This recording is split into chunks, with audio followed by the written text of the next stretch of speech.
तरफ जहां अदानी मामले में झटके पे झटका मिल रहा है तो वहीं रूस आया है साथ। और इन सब के बीच में भारत ने चाइना के लिए इटली में ऐसा क्या किया है जो चाइना को एक टेंशन दे सकता है। जियोपॉलिटिक्स में बहुत कुछ चल रहा है, हमेशा की तरह जानने को मिलेगा बहुत कुछ। आइए जानते हैं इन खबरों को विस्तार से। वैसे बात करें अदानी ग्रुप का तो इन दिनों अदानी ग्रुप के हालात थोड़े खराब हैं। बाहर तो बाहर, घर में भी स्थिति थोड़ी खराब होती हुई दिख रही है। जिस तरीके से अदानी ग्रुप के ऊपर सबसे पहले अमेरिका ने एक्शन लिया और अमेरिका के बाद देखने को मिला केन्या में भी डील वगैरह कैंसिल हो गए, तो वहीं दूसरी तरफ फ्रांस की टोटल एनर्जी ने भी कहा है कि जब तक यहाँ पर अदानी ग्रुप के ऊपर जो ये नया केस हुआ है ये पूरी तरीके से खत्म नहीं हो जाता है तब तक हम कोई इन्वेस्टमेंट नहीं करेंगे। वहीं दूसरी तरफ जो अंतरराष्ट्रीय संस्था है GQG का कहना है कि नहीं जी, ऐसा कुछ नहीं है, सरकार इसका साथ नहीं छोड़ेगी, सरकार इनके साथ ही बनी रहेगी क्योंकि बहुत ही क्रिटिकल इंफ्रास्ट्रक्चर पर अदानी ग्रुप काम कर रहे हैं। GQG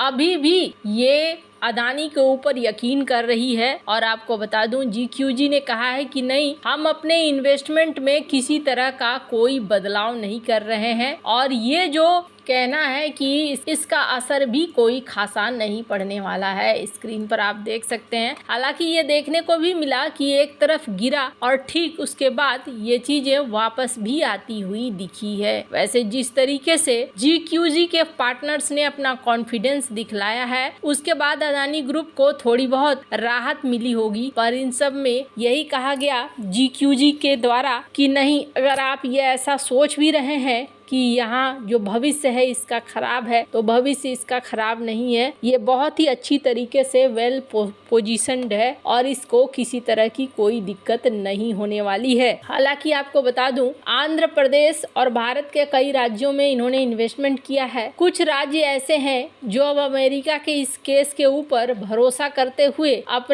फिर से अपने इन्वेस्टमेंट या फिर डोनेशन को लेकर एक बार फिर से विचार कर रहे हैं कि हमें इसका इस्तेमाल करना चाहिए या फिर नहीं करना चाहिए। हालांकि प्रश्न ये उठता है कि आखिरकार GQG क्या है और क्या ये इन्वेस्टमेंट के लिए सही है। तो आपको बता लॉन्ग टर्म इन्वेस्टमेंट के लिए GQG के इन्वेस्टमेंट को सही माना जाता है और आपको बता दूं इसके CEO हैं टिम कार्वर और US में इसका हेडक्वार्टर है और इसके साथ बहुत सारे इसके पार्टनर्स भी जुड़े हुए हैं। तो अमेरिका का एक हिस्सा जहां पर इनके अगेंस्ट में दिख रहा है तो अमेरिका का दूसरा हिस्सा ऐसा है जो दिख रहा है इनके फेवर में। तो वहीं दूसरी तरफ रूस भी दिखा इनके साथ ही। स्क्रीन पर एक आर्टिकल देख सकते हैं जिसमें रूस ये कहता हुआ दिखा कि चाहे पूरी दुनिया में कुछ भी हो लेकिन आपका रूस में जगह बिल्कुल खुला हुआ है, आप जब चाहे आप यहाँ इन्वेस्टमेंट कीजिए, आप यहाँ आराम से पैसे लगाइए, फार ईस्ट में आपका हमेशा से स्वागत रहेगा। स्क्रीन पर आप स्पुतनिक इंडिया का देख सकते हैं जिसमें कहा जा रहा है कि रूस की तरफ से ये विथ लव है कि आप आइए और हमारे फार ईस्ट में रीजन में आकर यहाँ पर इन्वेस्टमेंट कीजिए, हमें कोई दिक्कत नहीं है, किसी तरह की मुश्किल नहीं है। GHQ का कहना है कि इनके पास अभी बहुत ही इनफ पैसे हैं और अगर आप सोच रहे हैं कि किसी तरीके से इस पर असर पड़ेगा तो ऐसा कुछ नहीं होने वाला है, इसीलिए हम इनके साथ खड़े हैं। जहां एक तरफ ये सब कुछ चल रहा है वहीं दूसरी तरफ इटली पहुंचे हैं डॉक्टर एस जयशंकर और डॉक्टर एस जयशंकर का इटली पहुंचना दो देशों को सबसे बड़ा झटका दे रहा है। एक तो चाइना है और दूसरा है बांग्लादेश। विदेश मंत्री एस जयशंकर ने रविवार को रोम में भारतीय दूतावास के नए कार्यालय का भी उद्घाटन किया और कहा कि भारत और इटली के संबंध काफी मजबूत है। यूरोप में दोनों देश महत्वपूर्ण सहयोगी और भूमध्य सागर क्षेत्र में प्रमुख साझेदार हैं। जयशंकर 3 दिनों की यात्रा पर रविवार सुबह इटली के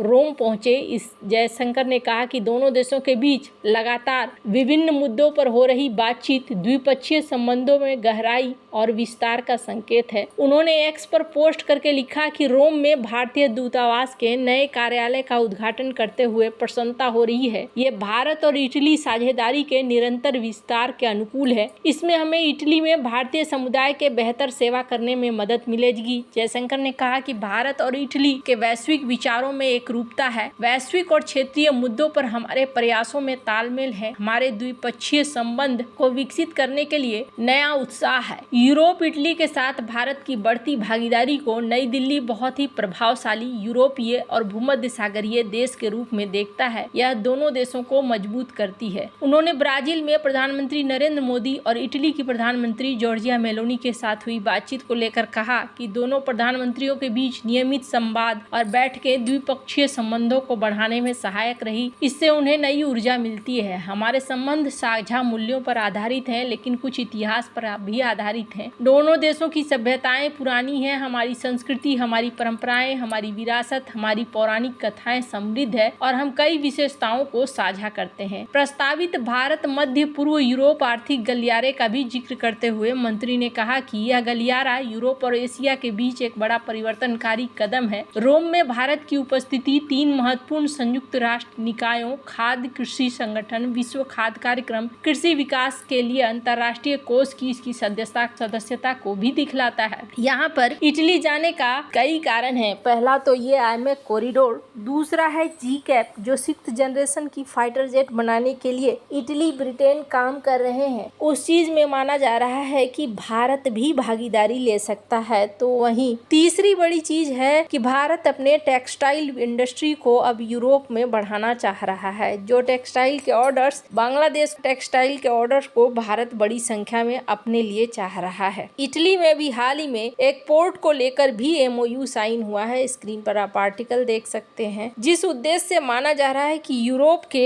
इस वक्त के ताकतवर देश पर भारत धीरे धीरे एंट्री लेता हुआ दिख रहा है। स्क्रीन पर आप एक वीडियो देख सकते हैं जिसमें Today, I focus my remarks on the conflicts.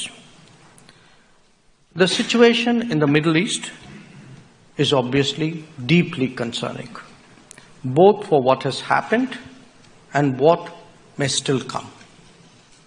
India unequivocally condemns terrorism and hostage-taking. It also regards large-scale civilian casualties in military operations to be unacceptable. International humanitarian law cannot be disregarded.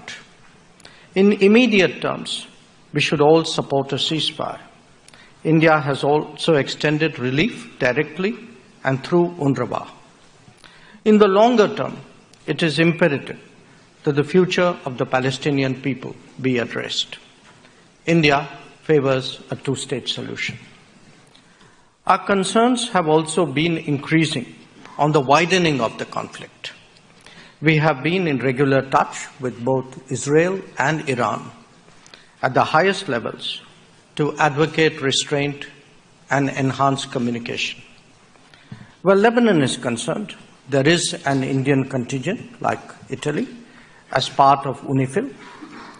With regard doctor S Jaishankar ने Israel और भूमध्य सागरीय इलाके को लेकर भी अपनी एक स्पीच दी है। वैसे आपको क्या लगता है, इन सब मामले में आपकी क्या राय है, कमेंट कर जरूर बताएं। जल्द मिलते हैं अगली वीडियो में नई खबर के साथ।